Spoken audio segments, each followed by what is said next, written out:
Hi and welcome to the March 2019 quarterly video series for Forager Funds Management. I'm Steve Johnson and I'm joined in this video by Australian Fund Senior Analyst Alex Shevelev. Hi Alex. Hi Steve.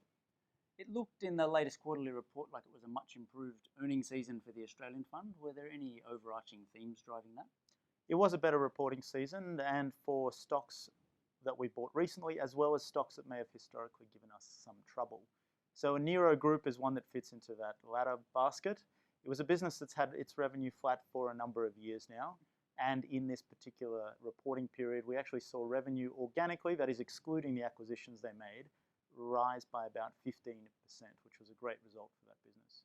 Another of the more recent purchases, iSelect, actually saw new management come in and clean the business up quite dramatically. So we saw reduced marketing costs, we saw reduced operating costs.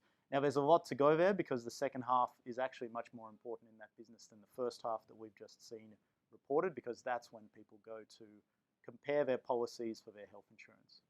Now at Macmahon, which was another problem child, but where the turnaround has been underway for some time, the half-yearly result looked pretty good, but the share price was down. What's going on there? So it was, and it looked like a very good result. The company made almost as much money in the first half of the year just gone as it did in all of the previous year. Now, unfortunately, in the details were a couple of gremlins. Yeah, so Macmahon had put out guidance at the start of the year to say it was going to make $70 to $80 million of EBIT, and it looked like it was well on track for that with a $40 million first half, but they came out with the result and said every incremental dollar of EBIT above 70 million, 75% of that is going to go to staff and only 25% to shareholders. So that scared people a little bit, I think rightfully so, but how big an issue is it? Look, financially, it's not particularly important. This is a reasonably small payment to staff compared to the company's profits. But this is a company under the microscope. It's a business that has its largest shareholder as its largest customer.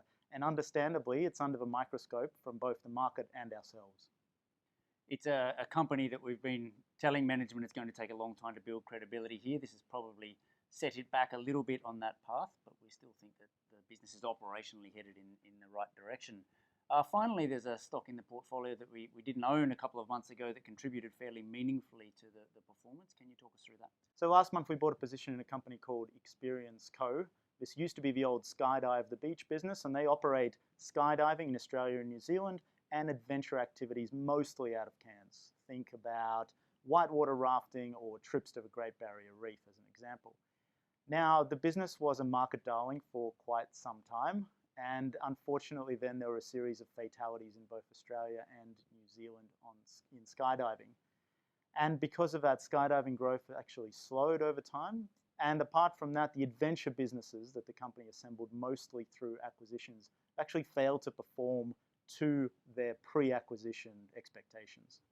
It was an amazing experience. I mean, the company announced the downgrade. It sold off very heavily and in big volume. And then when the actual result came out in line with the downgrade, the share price was back up to where it was pre-downgrade. So some very dramatic movements in price there.